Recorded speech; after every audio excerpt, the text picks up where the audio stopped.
All right, all right. Welcome to another Wednesday night, another edition of the Third Banner Pod. Thank everybody for joining us tonight. You've got Ty, Kyle, Ross, and myself here coming at you.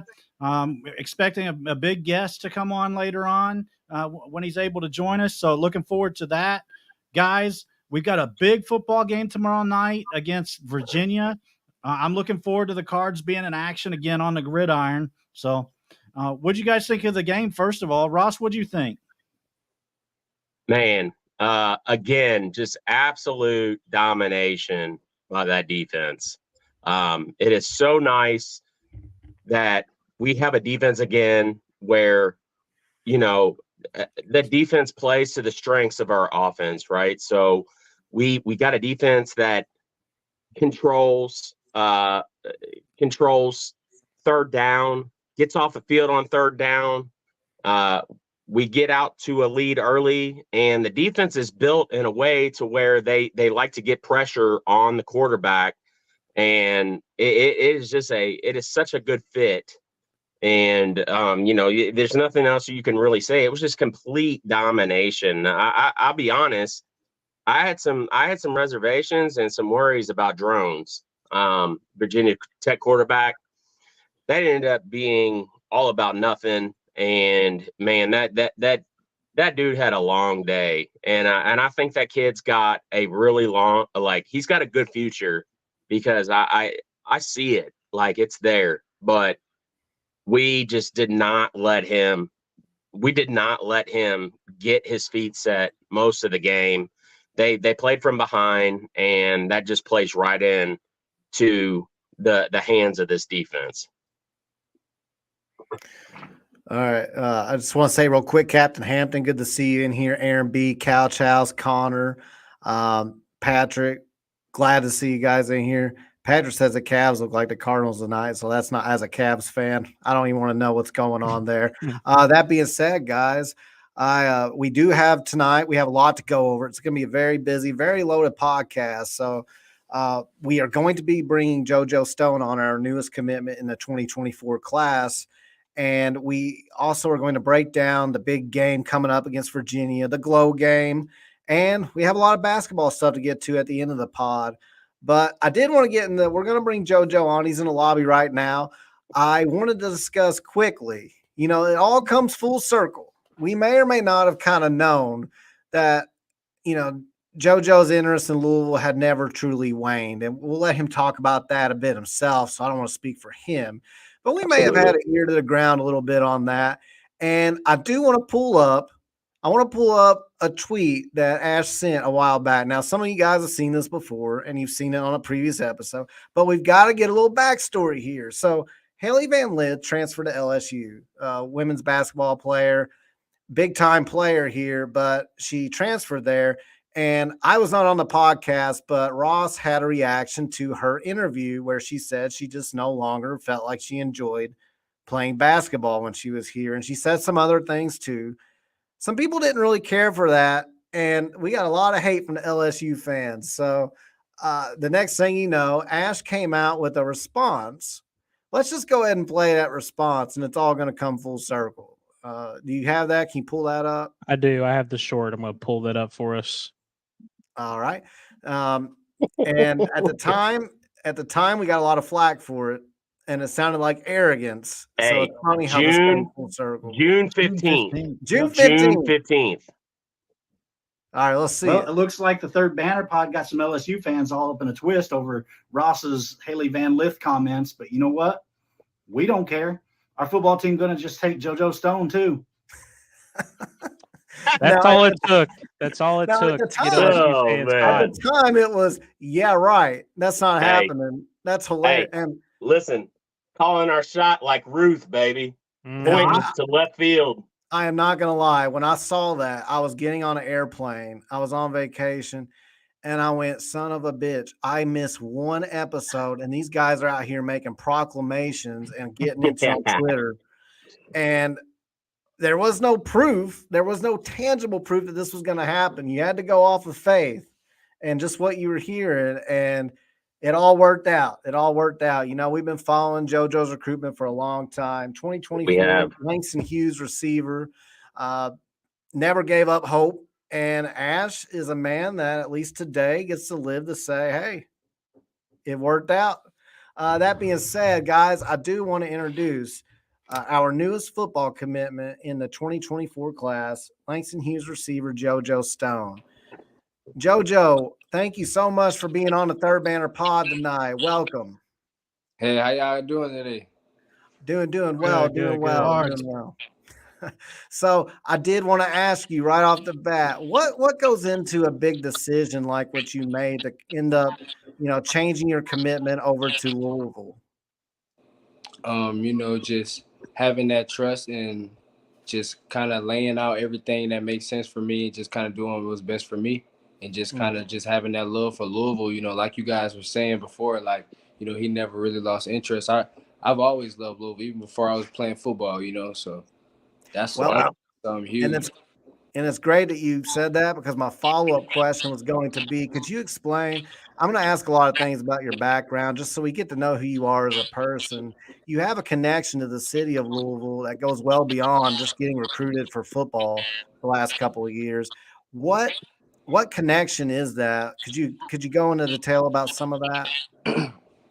My father's side of the family is here is in Louisville. He was raised in Louisville. You know, everybody's still in Louisville, so I've always been going to Louisville my whole life. Cool. Okay. Did your dad grow up? Did your dad and your dad's family grow up Louisville fans?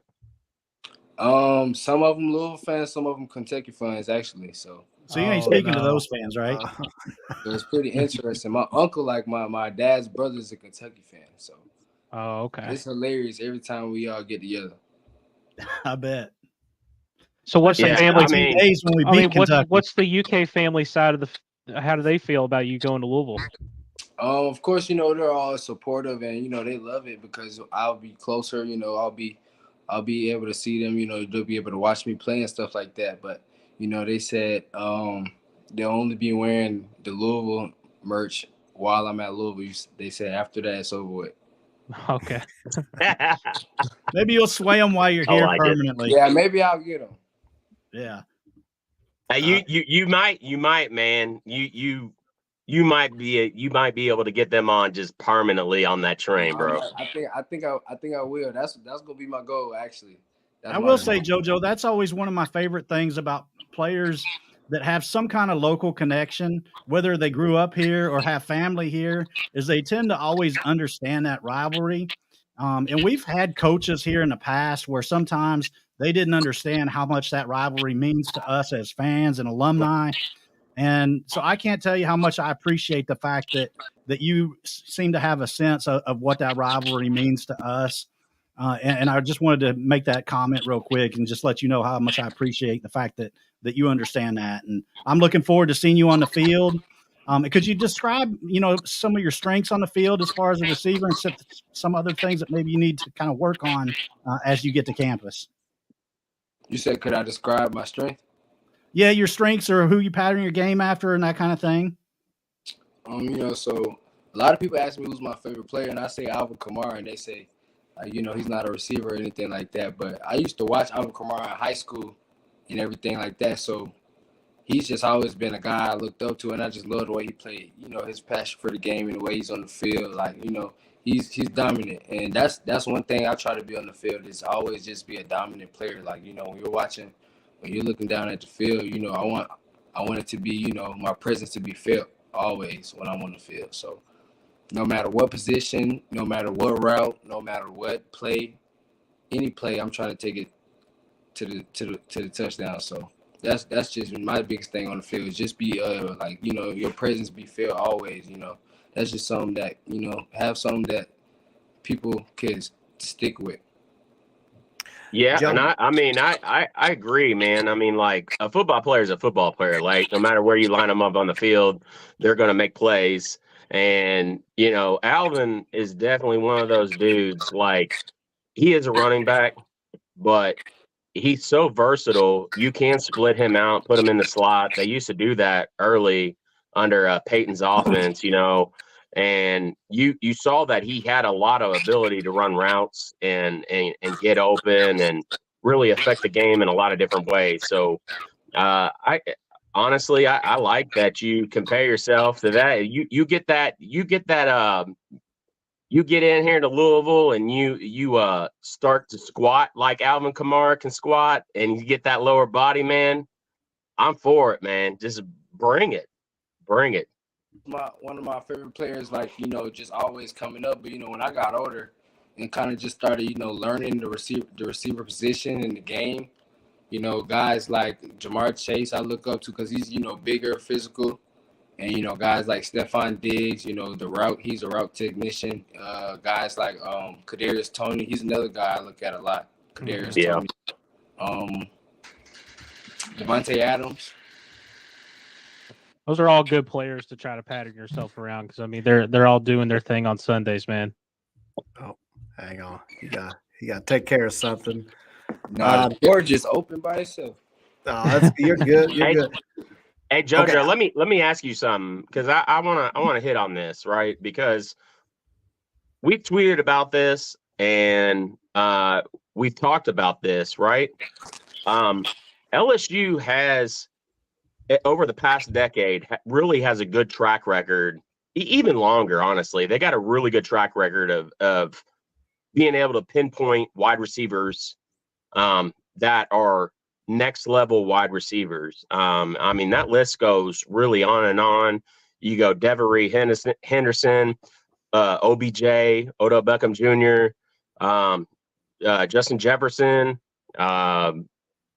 I mean, that list is long, right? So the fact that they were recruiting you, honestly, and I know it's a different staff, but I feel like a lot of those things really transcend staffs, right? So the fact that they're recruiting you, I'm like, yeah, this dude, I watch his tape. I know he's real, but the fact that you got a program like LSU coming after you is like, that means a lot to me. I think that speaks a lot of volumes. So I just wonder, like, I see a lot of OBJ in your game. Honestly, your ability to break away at the second level and your ability to create separation out of your routes. I see that, and I see the hands too, man. So I appreciate that. Like OBJ, he's very creative in all aspects, like on the field, off the field, with the moves he does on the field. Sometimes you'll see me, if we're up, sometimes I'll just start trying moves, So that's just one thing. Like OBJ, I definitely used to watch his film coming up. Yeah. All right. So I had a question for you, JoJo. As far as in your life, in your everyday life, who are your biggest inspirations that you get motivation from? There's a lot of pressures going from college or going into college, to being a high school football player. Who are some of the people you lean on, your biggest inspirations? I say this all the time. I'm a huge family guy. So the people in my household, my family, my support team, my little brother, like my little sister, my little brother, they criticize everything. So that's just right. That just keeps me humble. My little brother, he's gonna be the truth. So I want to make sure I do everything right, so that when it's his time, he just ahead of the game. So hopefully a future card on her hands too.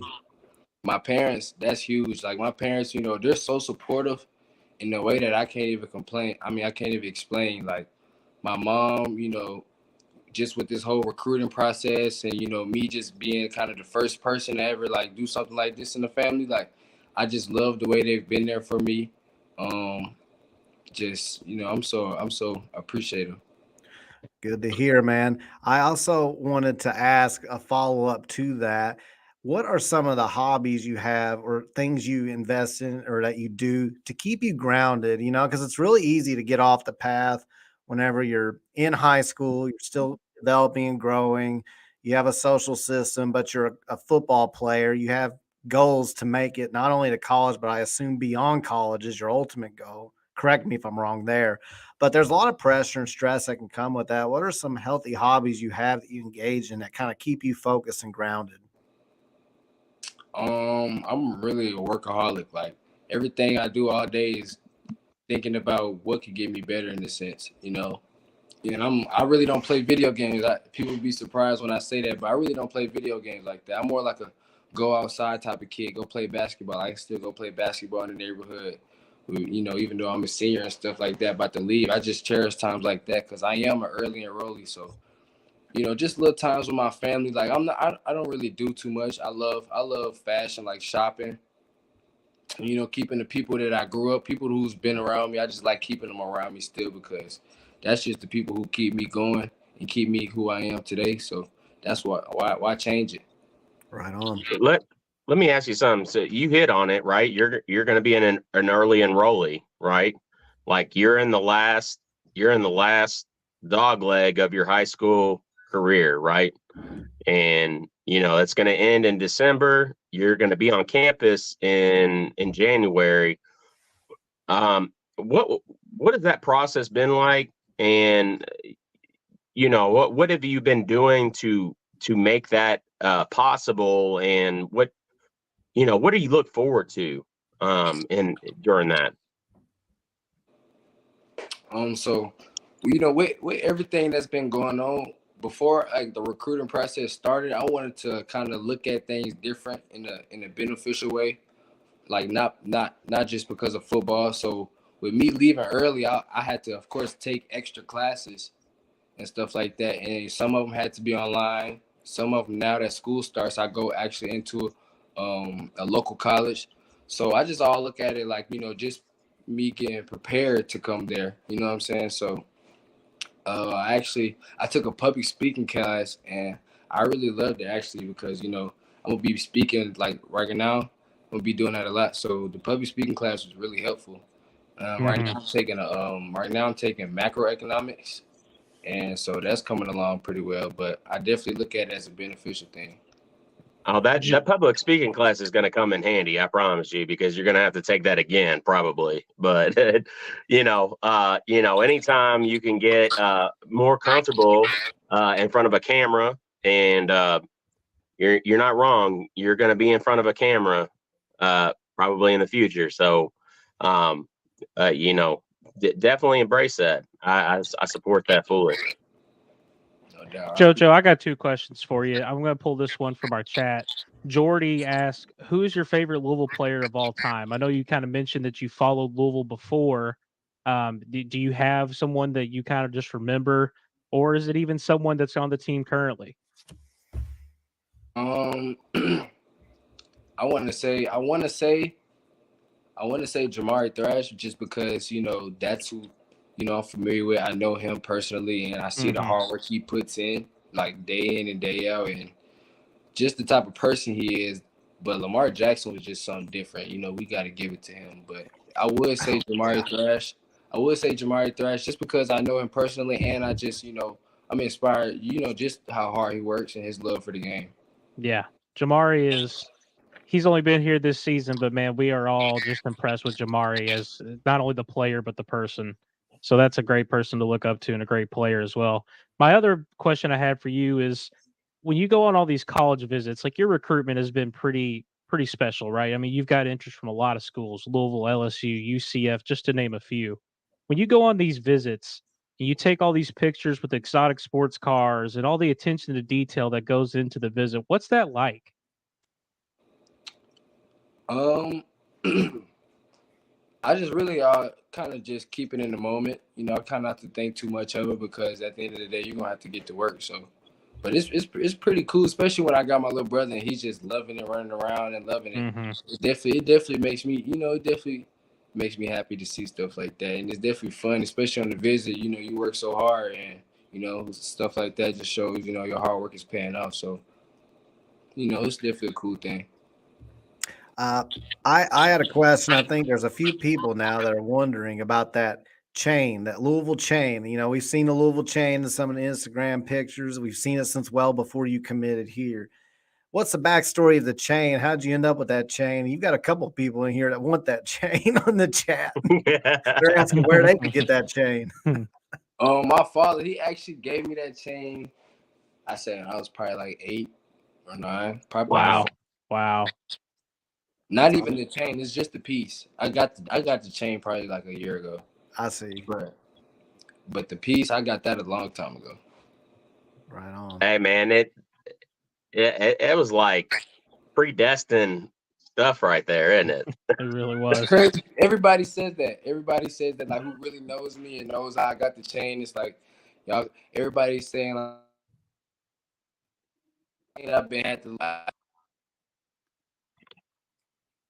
Is he cutting out on us? Yeah, we got a little technical issue, but we'll see if he kind of resets here. Can you hear us, JoJo? Can you still hear us? Yeah, he might be cutting out on us. So hang on a second. He might be back now. He's muted right now. We'll see if we can get him back on. But that's a pretty cool story about the chain. That's really cool. Down, he ends up here. To have that in the family for so long. We got you back. We got him back. All right. There we go. You know, I just wanted to make mention because you talked about when Ty asked you the question on the exotic cars and stuff, and you were saying at the end of the day you got to get to work. It just kind of reminded me of Greg Scruggs, and I don't know if the rest of you guys remember Greg that played at U of L. Mm-hmm. I remember when he was at U of L, him talking about his recruitment process. Well, and I'll just continue the story even though JoJo's off. But Greg had mentioned that, you know, when he was being recruited, that there were a lot of places that showed him fancy weight rooms and things like that. And that was the same thing that he said, was that at the end of the day, you're going into the weight room to lift weights. So it don't matter how fancy the room is. Mm-hmm. And so, like, even though other places had, you know, swankier looking weight rooms and things like that, at the end of the day, you're just going in there to lift weights and you got to work hard. So that was his comment, is that, like, it doesn't necessarily have to be the absolute best. It looks like JoJo might be popping back on. All right. So, yep, it sounds like we can hear him pretty good. JoJo, I did have one follow-up about the I could not hear y'all. I'm so sorry. No, you're fine. With technical issues, it happens. I was looking at y'all and I could see y'all moving, but I couldn't hear y'all. And it's like the camera's moving well, and it's just like I can't hear y'all. You're good. Hey, can you hear me now? No, I can hear you perfectly. Okay, so I had one follow-up question about the chain. Do you plan on wearing that underneath, like during the games? I'm just curious. I plan on getting a new one. Okay. Breaking news on the pod. JoJo's getting a new chain. I plan to get in the one where the Cardinal is doing the stiff arm, the Heisman. That's the Heisman best logo we have right now. JoJo's speaking to us now, man. It's the best Louisville logo we got. I've been saying that for years. Totally agree. Yeah, I think that was pretty hard. JoJo, I got something for you. Talk about your relationship with Coach Brohm throughout your recruitment, and what excites you the most about playing in his offense.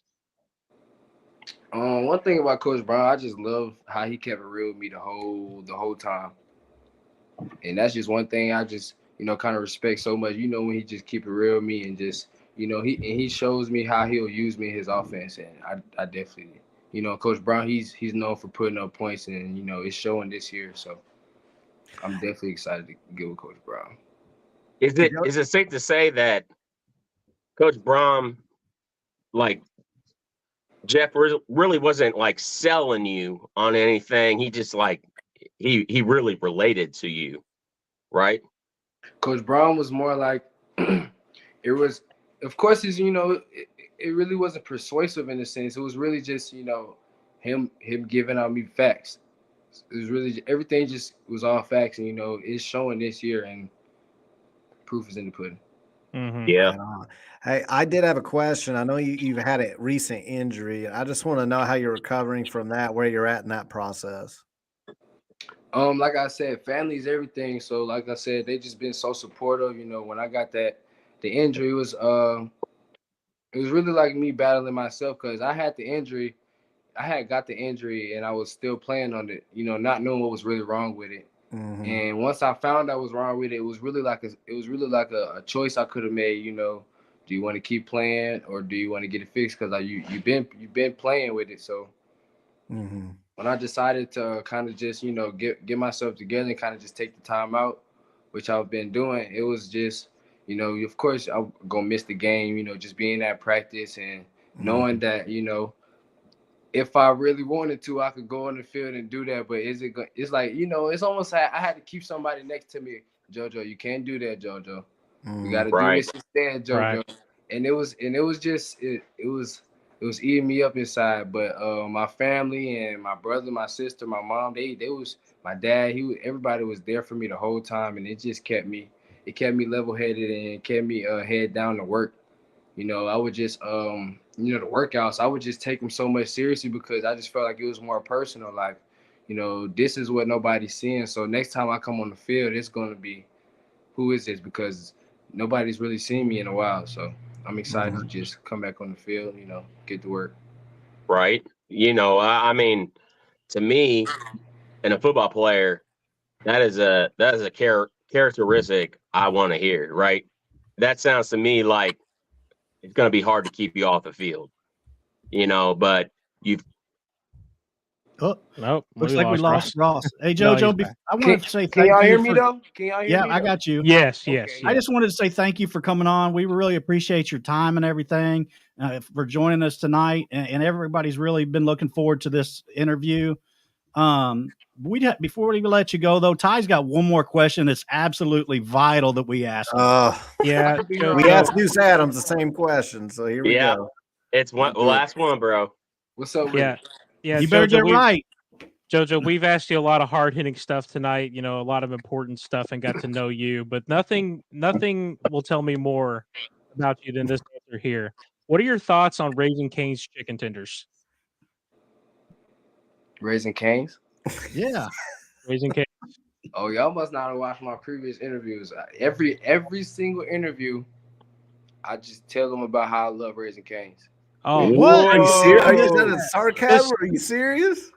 5-star Hey. in my book. Hey, you just made Ty's day, man. I just Oh, gotta no. say, you made Ty's day. Now y'all gotta hear me. Now y'all gotta hear me go in depth about Raising Cane's. Every time, LSU has a lot of Raising Cane's everywhere. So Yep. every time I would go, I wouldn't even. Of course, I would eat the seafood down there, which is pretty cool. But I would like make it my job to eat Raising Cane's at least 3 times a day. Dude, thank you. You made me very happy. Okay, We're not alone. They had one. They had actually one. Well, they got one. They got one on the campus of University of Georgia, and that's all they had for a long time. But they just built like 2 of them right by the Mall of Georgia down here. So I be taking that little drive. It's a good little drive, but that's a blessing for you, man, because I totally agree. Raising Cane's is just the best. And this is a JoJo, Discord debate in our live stream. There's like half of them love Cane's, half of them don't like it at all. They hate on me and question Ty that comes every day up. about liking Cane's. So it sounds to me like JoJo Stone's got a future Cane's NIL deal I incoming. love that. Love it. Yeah, baby. All right. Well, JoJo, thank you so much for coming on tonight. We really appreciate your time. Don't want to take too much of it, but I just want to say thank you again for coming on and joining us tonight. Yeah, thank you, JoJo, very much. Thank you. Hey, we'll be watching, man. We'll be keeping up with you. Hey, Carnation is there, bro. We ready. We ready, man. Hey, welcome to Louisville, man. We're so ready to have you. Welcome, man. Hey, I'm excited to get down there. We're excited to have you, man. We're excited. Yeah. All right, man. You have a good one. All right, y'all have a good one too. Thanks, JoJo. Thanks, JoJo. Ty is on cloud 10. Oh, man. That answer, like, I actually thought he was being sarcastic because he's like, you haven't watched my preview where I always talk about Cane's. Like, what are the odds that the question I think is completely ridiculous? Okay, I want to add some context like, here. well, I'm glad you asked me because I talk about it on my other interviews. For anyone who thinks that was scripted, no. JoJo did.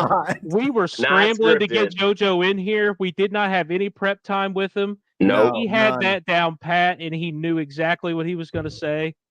Now, JoJo, if you're still listening, anytime you want on the show, I'll kick Ross out and let you on here. Yeah. Anytime you want after there's a that. very small chance Deuce Adams may have told him because we asked Deuce, but I doubt it. Deuce I might have highly warned him, doubt it. but that's awesome. That's the only way he could have known that. What was an coming. electric ending to that interview. That was great. I mean, I know Wow. it made your night, Ty. I know Hey, it did. That was- did. hey, That was great. Great interview, all business, man. You can tell he's all business. Yes. He's ready to get Yeah. here and get started. It's not about the hype or about, oh, well, the atmosphere. It's about getting in there and getting work done. And I like that mentality, blue collar mentality. Can't wait till he suits up. Hopefully, you know, I think we're going to be pleasantly surprised come spring since he's an early enrollee, as you heard. During the spring practice and during the spring game, I expect him to be out there. And as long as he's healthy, you might be surprised what you see early on from him. He's all business. He's Good gonna interview. he's gonna be so explosive in this offense, man. Whenever he gets some time on his hands and learns the playbook and gets comfortable, he's gonna be so explosive in this offense. One thing that really Hold on, hold on. stands out. One thing that Hold really on, stands Josh out Jacobs. on. Josh Jacobs says at least his biggest weakness isn't related to his game. And we had that up already. Josh is not a Canes fan. Oh, that's great.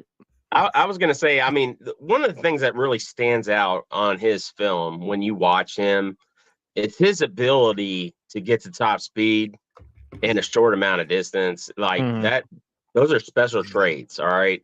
And when you got a coach like Brohm that will get you the ball in space, that will make for a lot of explosive plays because that's a big part of what Jawar is doing this year. It's running back, right? But the O-line has done so well this year in opening up holes.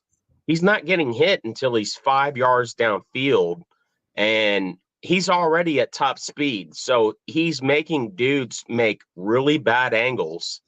They're making the inappropriate angles, and he's already beat them. And he's pulling away, and he's making those big runs. Like a player like JoJo, you get him in space, he's gonna be absolute dynamite, man. He is going to be killer in this offense. Well, and Ross, like to your point, and you mentioned how like he accelerates quick, you know, and explosive like that. That's very much like his good friend Jamari. Like Jamari Thrash, he's not like top speed fast necessarily, but his first step is so explosive. Like as soon as he catches the ball, he explodes upfield and accelerates quick. And I can kind of see the similarities a little bit. I really do. Yeah, and the one thing that I would give JoJo over Jamari, right, is I feel like JoJo has that top end speed. It's not to say that Jamari doesn't. Like Jamari, we've seen being able to pull away from DBs on separation. But the one thing that Jamari is really, really good about, and it was one of the biggest things I was high on him when we were getting him from what was it, Georgia State or Georgia Southern. When you watched him run routes, he was really clean out of those routes. Like his hips are really fluid, and he gets out of those routes extremely quick, and he creates separation. Like he understands what it is about the wide receiver craft that makes him really, really good, and he exploits those things. You know, he plays to his strengths. I think JoJo's got maybe a little bit more on the top end. I just do. And you know, the sky is the limit, man. I mean, this kid, you pair him with Deuce Adams, the stuff we've seen, the season he's having down in Texas. I mean, the future is so bright. I mean, you pair this kid with Deuce Adams, man. I mean, it is going to be. That is a solid foundation for the future in the next 3 to 4 years. I mean, there's a ton to look forward to. I mean, both of those players are special, very special. I did want to say, while we have everybody on, if you have not yet, like and subscribe to the channel. If you like the content you're hearing, turn on those notifications. We're on there every Wednesday at 9, but we also do post game after football games and major basketball games. That being, what's this? So Mike Price in the chat asked for the video. So this was the follow-up video. If you guys hadn't seen it yet, you can go ahead and finish your read there, though, Kyle. Oh, no, I was just going to say, yeah, like, subscribe, turn on notifications. I was going to transition into the big game coming up, but we'll watch this first. So yeah, this is just the short that I posted shortly after the news was breaking that JoJo was, in fact, coming here and kind of riled up LSU fans for a second time. So I was just going to play that. Let's play it. LSU. Remember what we said about JoJo Stone back in June? Oh, that evil by laugh, the way, man. It's like a guess fan who's of slap. there in the CFP rankings? Cheers, y'all. A Coke Zero to end it all. Well, you know, like it was 1 o'clock in the afternoon on like a Tuesday. So I did catch some heat for victory drinking, lap, for baby. choosing a Victory Coke. lap. So, hey, speaking of playoff implications, let's talk about the big game we have coming up tomorrow. So it's kind of weird to say, like, on a Wednesday night episode, hey, the game's tomorrow night. GlowGame against Virginia. We, on paper, are a much better team. So it's all about how focused we're going to be going into this game. ACC stakes, major stakes at play during this game. What do you guys think going into this game? How you feeling? I ain't gonna lie, guys. I'm sort of nervous. I'm gonna go back to what I said beginning of the year, and I hope that now it's different. I hope the staff has really kind of hammered that in throughout the whole week. Like that, we're at this point, we're definitely in a 1-game season. Just take it one game at a time. But it's challenging. Like we've played a lot of our games. Pretty much every game's been on Saturday, and then you're gonna go from that to now it's a Thursday night game. It's tough. It's tough to make that adjustment. All eyes are going to be on you because it's Thursday night football. Everybody's going to be looking and watching. With the playoff rankings and all that good stuff, everyone's going to want to see how Louisville looks. They're going to have to step up to the plate. I know Virginia has not been that good this year, and it's not that Virginia necessarily worries me. It's just making sure that we stay focused on a change of, it's just different. Going from playing every Saturday to now Thursday night football. Just stay focused. There's bigger things that lie ahead if they can keep winning. And I hope the staff's to kind of hammer that home. I think the fact that it's at home, I'm gonna throw it on you. I'm gonna throw it on you, Kyle, because you've been.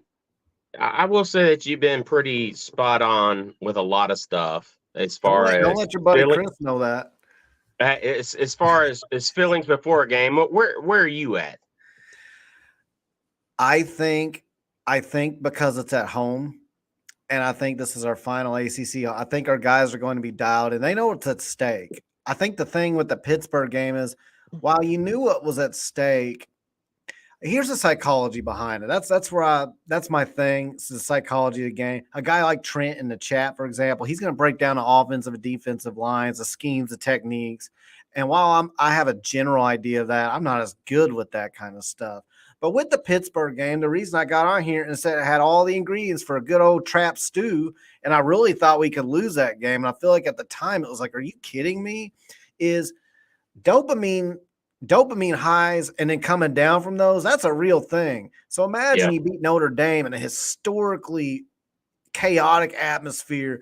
Jack Harlow, Donovan Mitchell, Russian midfield, national televised game, sold out against a historical tradition like Notre Dame, who was like a choke job from Ohio State away from being undefeated, and they were still a top 10 team. You hear all week how amazing that game was, how awesome you were in that game. You're like up here. Then all of a sudden it gets about Tuesday, and you have to go to practice. And who are you practicing to play? Pittsburgh, who had won one game at the time. Pittsburgh starting a new quarterback. It's on the road. Like how it's natural that you come down and you have a hard time keeping focus. And that's why I said on that episode, I said what separates the great teams, the historically great teams, from really good teams is that they find a way to get up and get motivated for that game. It's hard.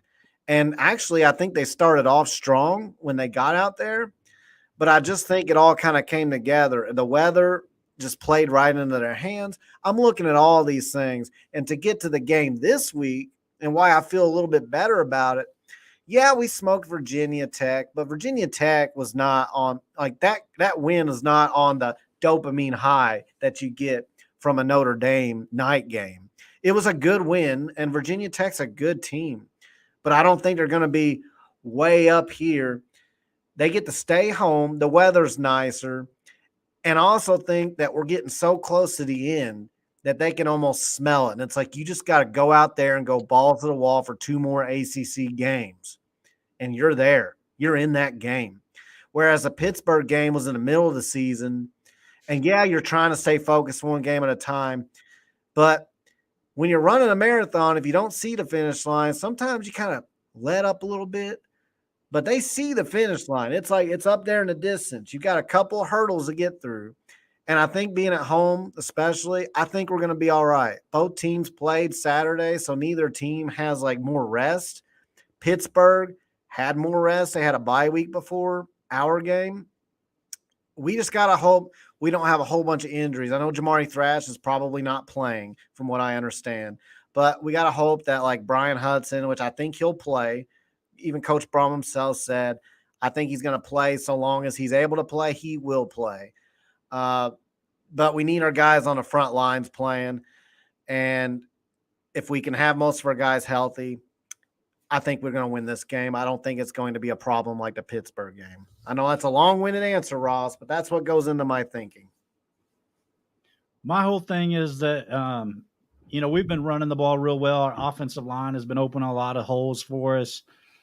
Virginia hasn't been able to stop the run at all. So that's the whole breakdown of the game right there. The game is going to be won right in that area, the run game for us. We're going to win the game by at least 2 touchdowns. This isn't even going to be in doubt, in my opinion. I'm with you. Yeah, I mean, here's the thing. I feel like Brohm, sorry, my camera had to get it fixed. I feel like Brohm knows exactly what he has in this team this year.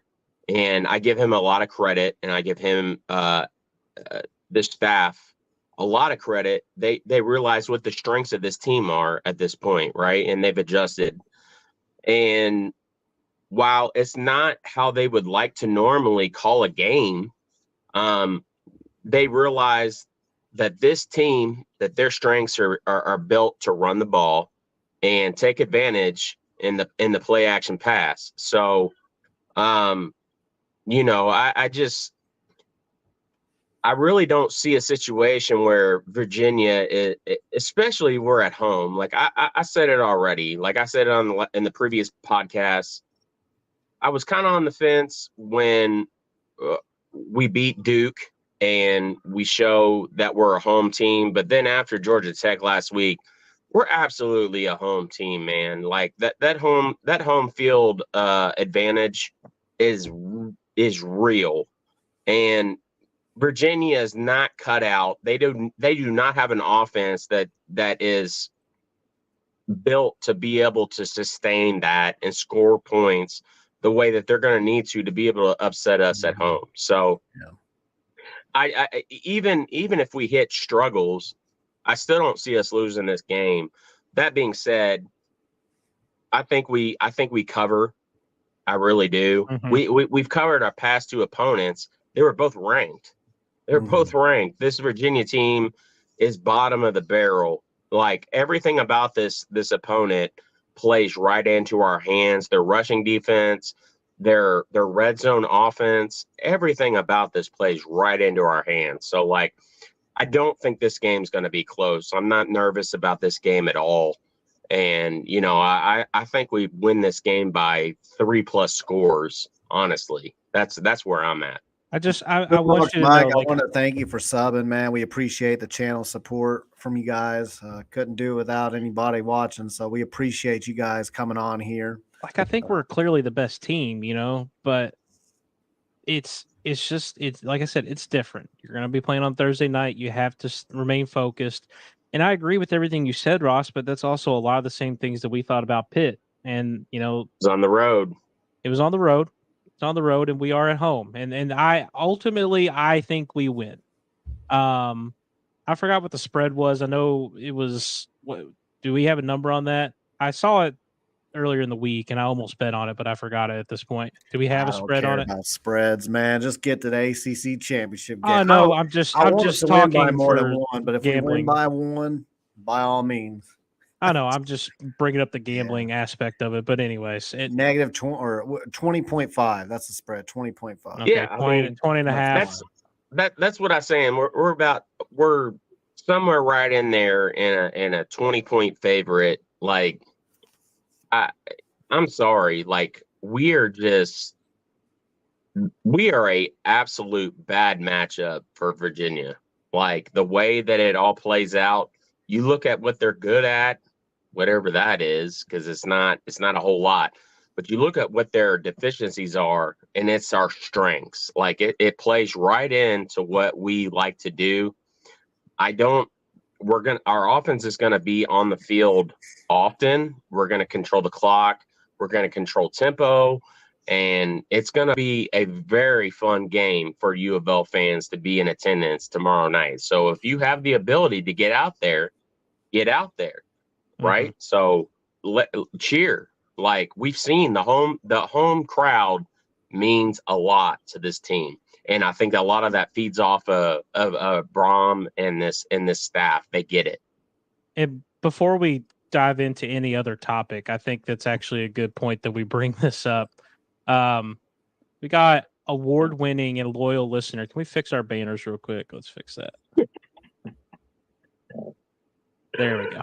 We got the BBH guy, brought Brohm home, listening into the JoJo Stone interview. Yep. He's a Caniac. We love that. We love Bring Brohm home guy is a Caniac. So if we ever want to figure out who he really is, post up at your Raising Cane's in Louisville and wait for him to show up. See if you can figure out who he is.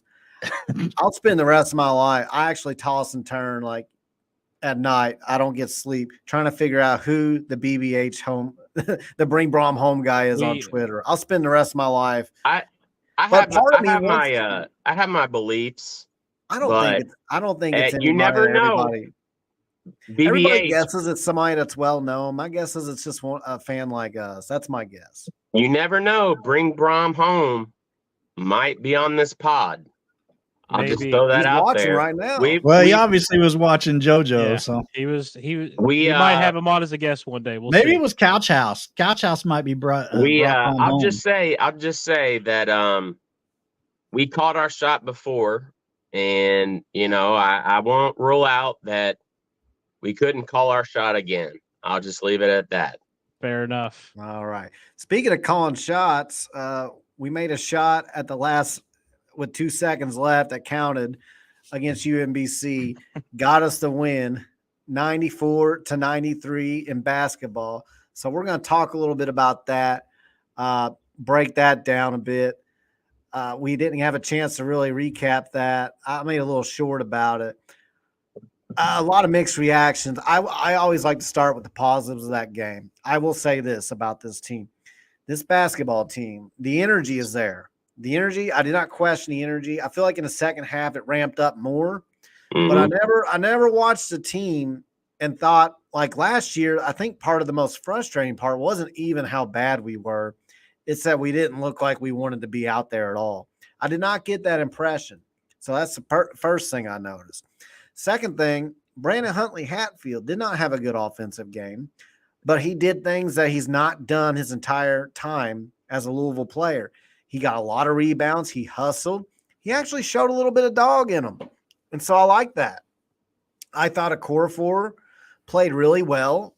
I never understood why he didn't play at all against Kentucky Wesleyan. I know what the coach's answer was about him guarding guys out in the perimeter. Didn't really like that. And that's just my personal opinion that's not a great answer because we got dominated, which leads me to my other positive is that we dominated the paint. So we dominated the paint. That's something that we needed to improve upon. We saw improvement there. obviously, it's kind of with this team, it's like we improve in an area and then it seems like something else kind of goes astray. The other night, the big, defense has been the biggest bugaboo. Staying in front of your man, playing hard-nosed defense. I feel like we're not very fundamentally sound on defense, and we could not make shots. We did not make shots. We struggled mightily from the three-point line. I think we shot around 50% from the free throw line. So those were some things I know as positives and negatives. My overall takeaway is that we really don't know what we have yet with this team. I do think Chattanooga is going to be a bigger test. Not nearly the biggest test we'll see, but it will be the biggest test of the season so far. From what I hear, they play a lot like Bellarmine, and we know how they play from last year. We know what Scotty Davenport does there. So just hearing a couple of people I trust who have watched Chattanooga say that gives me a little bit of pause, but we should get a little bit more knowledge about what kind of team we have playing a fundamentally sound team like Chattanooga, if that is indeed who they are like. What do you guys think about all this? Well, I think that like anytime your team scores more than 90 points in regulation, then you can't nitpick the offense too much. But my God, when you give up 90 plus on defense, that just shows you that the defense was atrocious. I was a little bit confused about how poorly we shot from the free throw line because we were pretty elite in the exhibition games at the free throw line, actually. So I think that that'll bounce back. I do think that Tyler and Sky in the backcourt together could be a problem for some teams. Whether that's enough to translate into, a significant win total increase, I don't know yet. I think we need to see.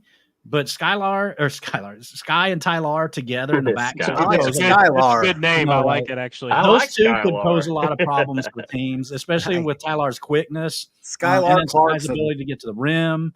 I think that those guys could pose problems for teams. I liked Mike James's motor, his hustle. I thought Mike James could be a factor. The three of those could win some games for us.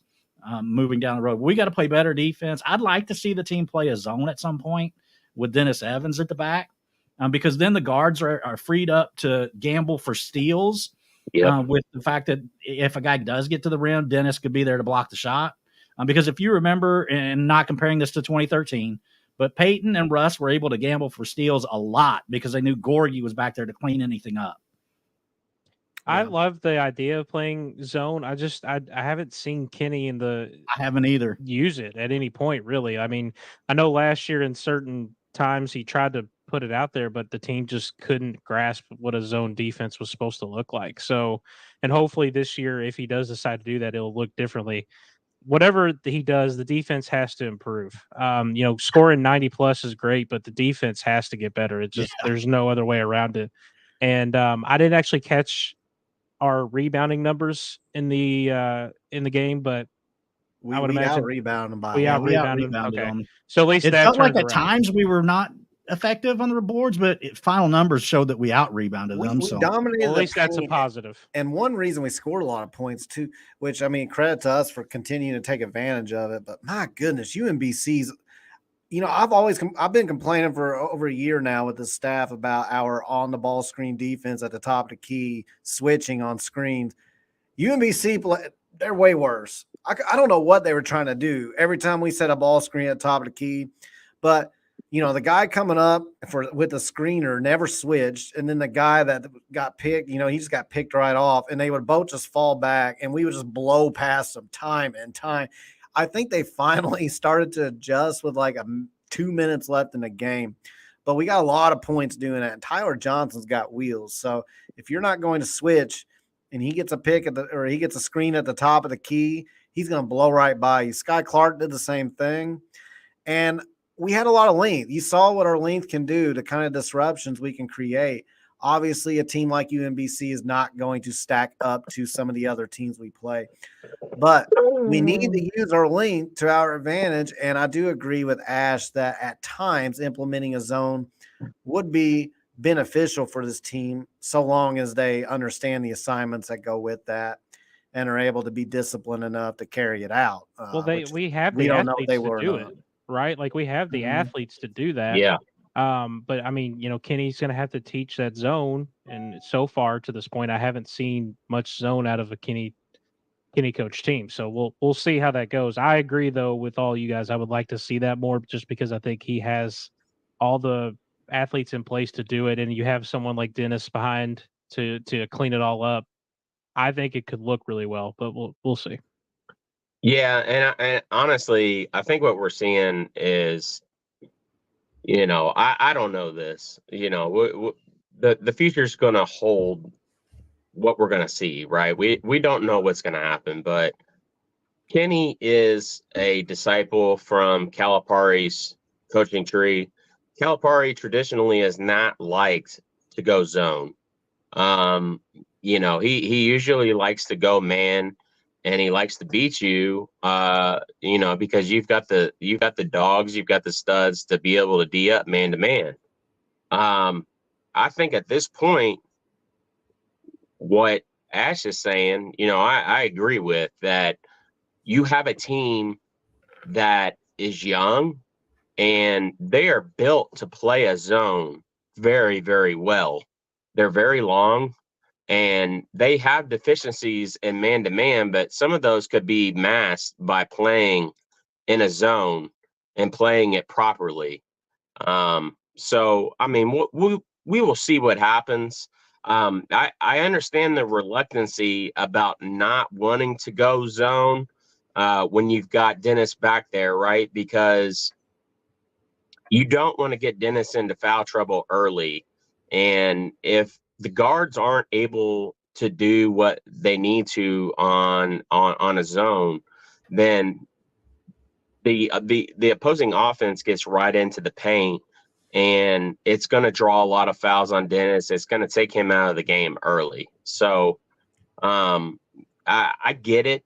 That being said, I think that I'm in total agreement with Kenny what he's doing with the roster at this point. I think that people don't like to hear this, right? Because it's giving credit to the team down the street, giving credit to the coach down the street. But we have a very young team. And I think Kenny realizes that players like Tyler, Dennis Evans, Caleb Glenn, Curtis Williams, those players are going to have real roles within this team at the end of the season. And I think what we're seeing right now is that he's rolling with certain players, particularly Tyler Johnson and Dennis Evans. He's getting them real playing time and critical minutes because he realizes that we're going to need their contribution down the road. And the only way that you can get them ready down the road is to give them those minutes and those critical times. Kenny has talked about that time and time again, even since last year. The only time that you find out where you are as a team, where you are as a player, is in those critical minutes. Mm-hmm. So I will give him all those flowers. I think that what he's doing right now with Tyler Johnson and Dennis Evans is going to pay significant dividends. It's just going to be how well do we fare in the growing process of that, So, I mean, how many games did we win? How many games did we lose? But I think that those players are going to be significantly better. And it's the one thing that I'm leaning on when it comes to this team. And I know I'm talking a long time, but it's the one thing that I lean on with this basketball team. This freshman class, you can look at them. They look like Louisville players. They've got their deficiencies. They are freshmen. They got things they can work on. But you look at them and you say, this is a Louisville player. This is a player that can I agree, Ross. Yeah, they can contribute at this level. And this is the level of player that we're used to seeing here. They stand out. They really do. They stand out. So it's just going to be a matter of how many lumps and how many bruises do we accept and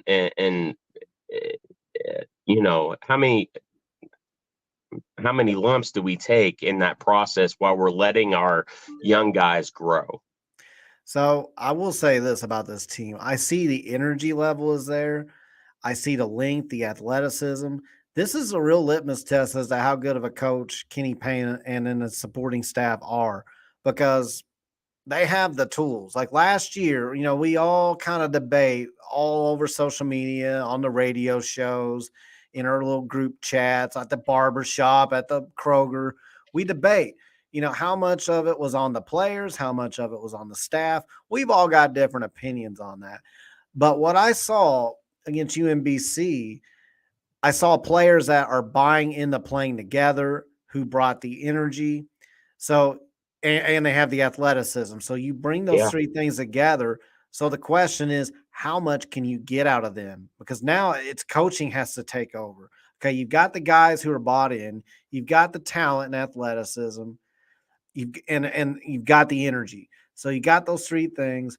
Now, how disciplined are they going to play? What individual strengths do they have? And then what things do they need to improve? And then collectively as a team, how are you going to get them to improve? Like I'm looking at the defense in particular. That cannot Yes. continue. If you play that kind of defense against anybody good, and I apologize for these notifications in the background. They're really annoying. I'm trying to mute them.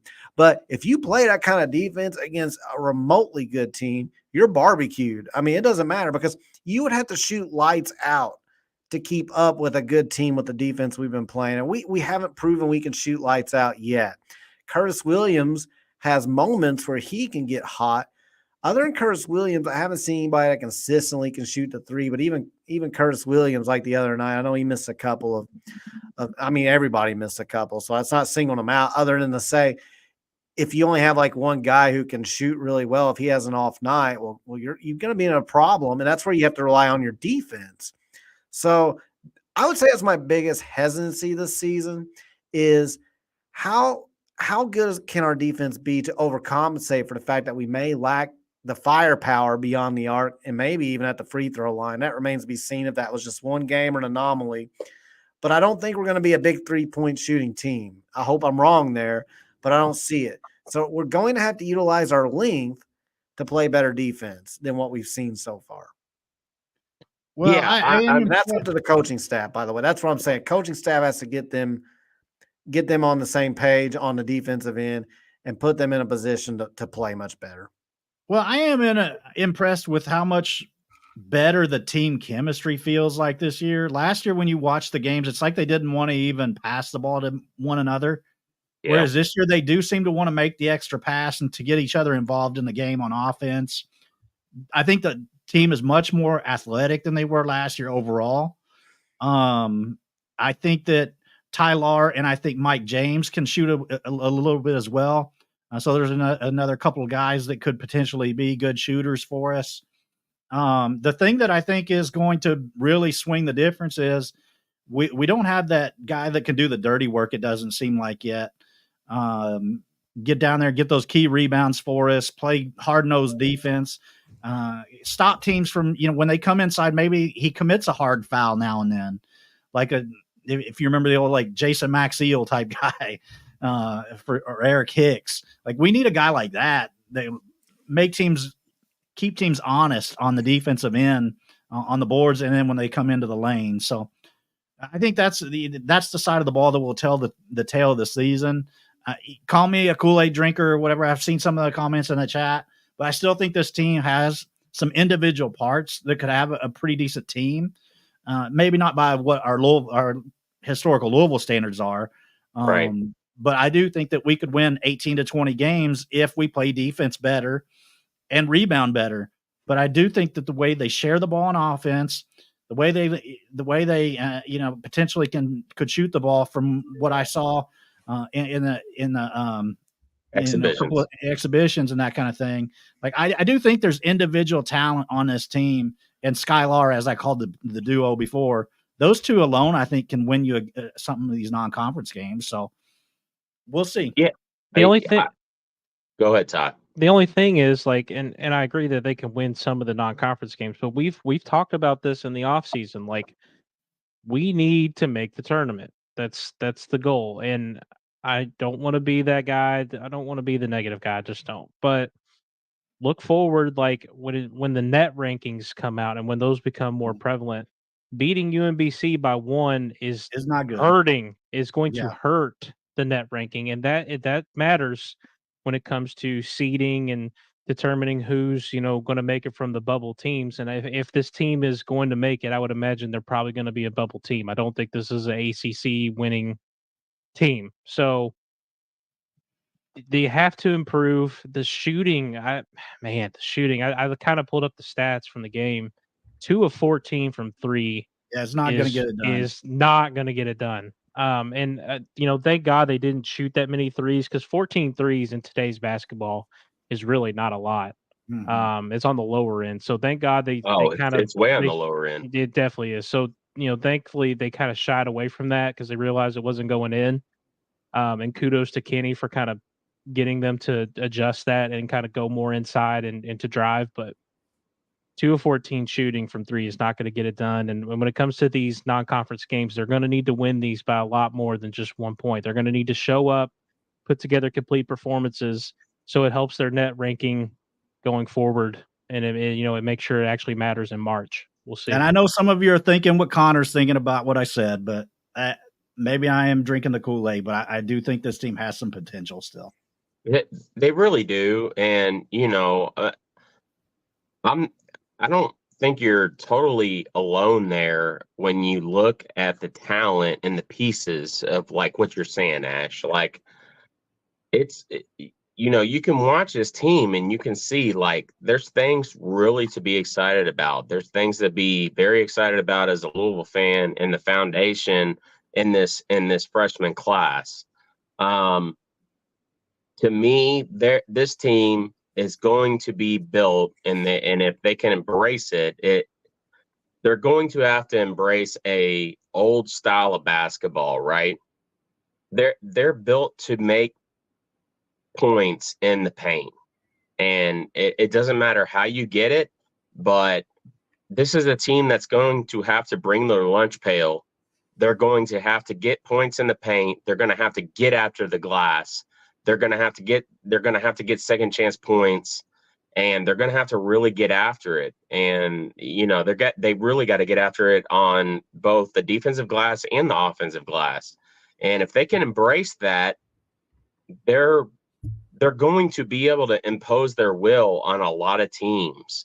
And in this day and age, when you've got the statistics showing that everything's about the three and getting points at the rim, this team's just not built that way. It's just not. They're going to have to play an old way, and it doesn't mean that they can't win. They can.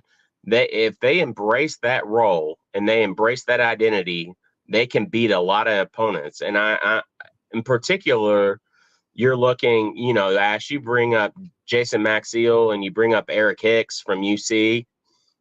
I'm looking at a player like Caleb Glenn. Caleb Glenn is a player that reminds you of an old school University of Cincinnati player. He is a dude that can bully you, and it's going to be a matter of managing his minutes and getting him enough minutes to where that you can have him impact the game. So part of that is also going to be on him. He's going to have to show it in practice. He's going to have to earn those minutes and get out there. But if you're looking for players that are going to bring their lunch pail and they're going to get after it and they're really going to attack in that regard and earn, everything that they get on the floor, Caleb Glenn is a dude that you want in your bunker. Same with Mike James. Those two guys, right? Mike. Yeah, those two guys right there. Those are guys you want in your bunker going to war with you. Corey, I appreciate you being on, man. I don't think we're gonna be bringing in Bob Huggins as the coach. Corey, your previous comment was such a W, and then that one was such an L. Well, and then I'm sorry, he's old for one. All the other things aside, he's older than dirt. He's not in good health. And I mean, he's got a lot of issues he needs to take care of. Bob Huggins, that is. I don't think he needs to be coaching anywhere. I That's don't just my want Bob opinion. Huggins anywhere near this job right now. But No, if you think we've had a I lot of love Bob press, Huggins. I'm just gonna say I I do love Bob too. Huggins. I appreciate Bob I Huggins. love for Bob what he Huggins, was, but with all the negative press we've had, you want to bring Bob Huggins, who's like 70 years old. no thanks. I Not can't think right of now. I can't think of a more awful fit for where we're trying to go right now. He loves his whiskey and his booze. I'll just say that. Yeah, he'll love the Kentucky bourbon. As do I, but man. Hopefully, and then Ross and Corey both mentioned Caleb, Glenn, and Mike, and I think that those are two guys that could be like those hard workers and guys that really like to create physical contact as they get to the basket and that kind of thing. If you remember, after both of the first exhibition games, I mentioned Caleb Glenn because in both of those games he had moments where he attacked the basket and didn't shy away from the contact when he went up to the rim. And those are usually like you can't gain a lot of insight out of exhibitions, but little traits like that, you can see what type of personality they have when they're going to the basket. And the fact that Caleb didn't try to do some, flip, behind his back up over to the rim, up to the rim or something. He actually just went straight at the defender and went straight to the hole hard, kind of like, I'm drawing a blank on a comparison from the past other than like Montrez, but they're totally different type of players, but guys that don't shy away from the contact when they're going up and there's a defender there. Those are that's honestly, the kind of guy we need. We need we need Mike James and we need Caleb Glenn to play like the Harrison twins down at UK. We need them to play. All they ever did was just charge the lane, but it worked. I know that, and they got the it was foul so every annoying. time, I'm sorry, man. I hated it. Right, I hated it because a lot of those 16 game 2014. A lot of those were charges, but that's exactly how we need them to play. Mm-hmm. We need them to play downhill. Be the aggressor and put the defender on their back foot. And what we've seen more times than not, a ref is going to call it against the defender. They're not going to call it on the offensive player. Well, Three Shades makes a point. Curtis Williams needs to start for Trey because James and Trey are both slashers. Someone needs to space the floor in the starting unit. I could be down for that. I don't mind that idea. I will say Mike James can spot up and shoot from the outside. He's not always a slasher. He can shoot it. But I see what you're saying because if you have too many of the same type of player and not enough shooters, then yeah, you get a log jam inside. I don't picture them benching Trey White for a true freshman, but that might just be like a misguided thinking there. I mean, Trey White, he struggled a little bit at times, and I mean, I'm going to tell you right now, that shot at the end. That shot at the end. Now look, he murdered that dude for you. Now look, we talk about the final 20 seconds. We have gotten a lot of bad calls. Like I go back to like the North Carolina game where Baycott got away with murder, flopped, did everything. We had all kind of bad calls, but I'll tell you what, they called everything the other night. I mean everything. There is a big old foul fest, and most of the calls were right calls on both sides. I really didn't have an issue. And then, I mean, Trey White, I thought for sure, I was like, that's a ball game right there. He just hacked him. And I was waiting I thought they were going to go to the other end, shoot free throws. And then I realized they didn't blow the whistle. I couldn't believe it. I think the refs got lucky. Lost their whistle. And I don't mean that to sound like we didn't earn the win. I think we played hard. But I'm telling you, they make that call 9 times out of 10. We got the one time they didn't. I think the refs just lost their whistle in the final 20 seconds. I mean, I was like, what is going on here? This game is not consistent with the way they were calling that game. Because there were a lot less noticeable fouls than that they called on both teams. And then I'm just going to be honest with you guys. I think Trey fouled when he stole the ball. I think Trey fouled. Absolutely. But let's go past that. So UMBC goes down the floor. The guy's out of bounds, not even close. 3 times. He was out of bounds 3 times. He's out of bounds when he catches the ball. I mean, that final 20 seconds was wild from a. And the only reason I didn't bring that up is because technically I'm thinking if you call the foul, that play doesn't even happen. Because you're at the free. But yeah, that was another egregious missed call. Just not. I think the refs at the end were just done. They called so many fouls. They were fatigued. There's so many free throws. They just want to go home. It is Sunnytron. Yeah, I mean, listen, we have been a part of, how do I want to say this? Where you going, Ross? We do not get home cooking a lot of times. No. Like, we really get hosed on that a lot of times compared to a lot of other venues. I agree. And we finally got it. We finally got it. I'm with you. That was a foul. That was a reach over the back, grabbing that ball by Trey White. Pretty blatant. I feel like they just didn't call it. I don't know why. It was what it was, right? And we got very fortunate, but I'm glad we did. Yeah, I mean, but in the end, that ball didn't lie, right? They had a chance to tie it, and they missed it. They missed the free throw. Mango Matthew. Yeah, I mean, they missed it. So the ball don't lie, and that's all I got to say about that. Yeah, and you know what? I would like to say, if we're going to create, if our goal of the staff and the basketball program is to bring the fan base together, like they said, I don't think we should be going after the media, taking things out of context and calling them out. Now, I don't really have a dog in a fight, and I don't know Drew Diener at all, so I have no say.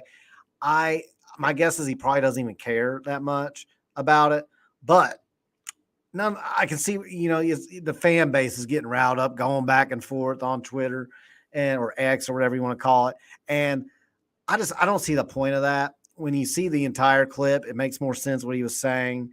And I mean, just don't create more division. I mean, we're trying to get on board here.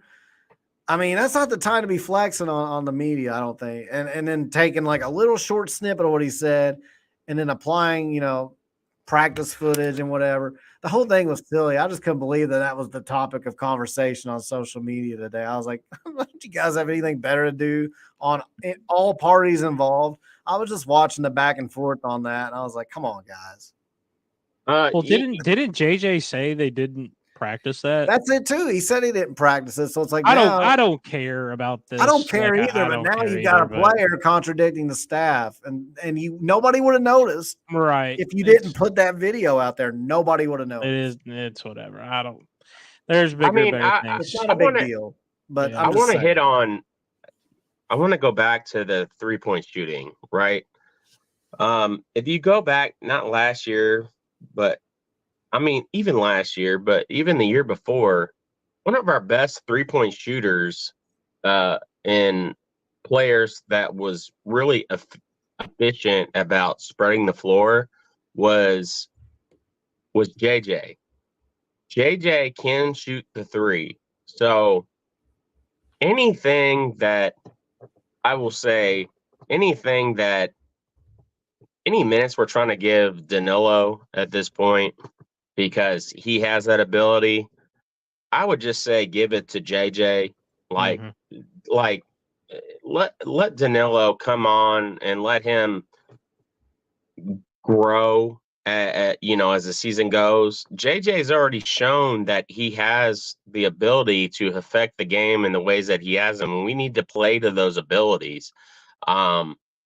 He is a guy that is like a stretch 4, and he has the ability to get out there and shoot the three. And if it's open, I mean, you look back over his career, he makes a lot of those. Like, he will make a lot of those. So he's one of those guys that I look at, that when we look at the deficiencies of this team in shooting behind the line, shooting behind the three, he's one of those guys that can make up that deficiency. So I think, if we got guys like Sky and we got guys like Tyler that are getting in the paint and they find, they're able to swing the ball and get the ball to JJ in open shots, like I feel pretty confident, honestly, about him making a lot of those. because he's showed that in the past. Mm-hmm. Well, and I kind of like to your point, and I kind of wanted to mention this too when Three Shades was talking about Curtis. And I don't usually agree with a lot of things Three Shades media has to say, but I do agree there. I think he's cooking a little bit with bringing Curtis in and kind of putting him in with Tyler and Sky. I think they could help increase the 3-point shooting and give it a little more life. I would like to see that lineup a little bit, especially if Curtis can prove that he can consistently hit the three and also not be a liability on defense. I'd love to see that a lot more. I've been pretty impressed with Tyler so far. Like his speed, it makes a difference, and his ability to kind of get in the lane and be that extra ball handler. Like that's Yeah. something that we always wanted last year so bad. It was L, and that was it. And Well, and what I really like about Tyler is when he drives, he's not one of those guys that's a black hole with the back. And sorry, Ty, I'll just right. make No, you're fine. Go ahead. What I love about him is when he's not one of those guys that becomes a black hole with the ball when he drives. When he drives, he's looking to make a pass to get somebody involved in the game. He sees And the floor. I love that about him. I really, really am happy he became eligible. Yeah, thank you NCAA for granting that waiver, because like I do not want to picture where this basketball team would be without Tyler Johnson playing big minutes. At least so far. Yeah, amazing. Yeah, and I apologize, Ty. Go ahead. No, you're fine. That's all I really had to say about that. That was my point. And I think Three Shades is cooking a little bit with his comment on Curtis and Sky and Tyler. I think that'd be pretty cool to see. Yeah, I mean, and just to hit off that too, I mean, what I was saying, what you were saying, Ty, I mean, a good lineup to come off the bench when you're needing scoring and you're needing 3-point production would be to see JJ and Curtis out on the floor together. Mm-hmm. You know, they're going to be able to spread the floor. You're going to, you know, as the year goes on, if it progresses and transcends the way that I see it happening, you're going to have to respect them as defenders. You're going to have to get out on them and cover that shot, which is only going to pay dividends and open up the middle of the paint for, you know, guys like Dennis, guys like Brandon Huntley Hatfield, BHH. You know, it's also going to open up the driving lanes for Sky, for Mike James, for Tyler. You know, like that. Those are things that are really important in establishing the identity of this team. So it is absolutely imperative to find rotations within this team that work. We need to find rotations within this team that work. And I think that having JJ and having Curtis come in together could do a lot of that. So I do think we're going to find out a little bit more about that team against Chattanooga. Like I said, a little bit more fundamentally sound. From what I understand, they do a lot of backdoor cuts. If I'm wrong on that, I guess we'll find out. But that's what I've been told by a couple of people now. So I expect a Bellarmine type of thing. With that all being said, I think we've discussed a lot of things with basketball. We've wrapped that up nicely. If you weren't on earlier, we did talk with JoJo Stone. Great kid, really focused and determined to get here. He's an early enrollee. I think the interview went really well from his end. And if you didn't get to watch that, feel free to rewatch. We'll also be on Spotify and Apple as of maybe later tonight, at the worst, early tomorrow morning. So we'll have the interviews on there as well, or you can rewatch here on YouTube. We talked about the football game versus Virginia if you joined us late. And then, of course, we ended with basketball. So if you have not liked and subscribed to our channel, which would be a sin by now, please do. I'm kidding. Everybody's got their cup of tea. We just hope we're one of your cups. But if you like what you hear, feel free to hit that like and subscribe. Hit that like button for the algorithm on this video. Hit the subscribe button so you can get our future videos, and turn on notifications so that you can be reminded whenever we do come on. We come on every Wednesday night at 9 o'clock, and we do a lot of post-game recaps. Not sure, I don't know, guys, if we'll do one after the Virginia game on a Thursday night or not. That's kind of tough, but especially being at home, I think everybody will get home pretty late. but we do normally do post-game recaps for football and big basketball games, whether it's big in a good way or not in a good way. So with that being said, guys, you guys have anything more you'd like to share before we call tonight? No, I'm good. Just go Cards, guys. All right, go Cards. Thank you all for tuning in. I will say we win by 3+ scores tomorrow against Virginia. We cover. They're really not. They're not the. As the viral clip says, you're not that guy. You're not that guy. Like, they're not that guy that's gonna upset us at home. So I would take the Cards and the points and take us in the spread. And I really don't think it's going to be close. I really don't. All right. Thank you all for tuning in tonight. We'll see y'all next time on the Third Banner Pod.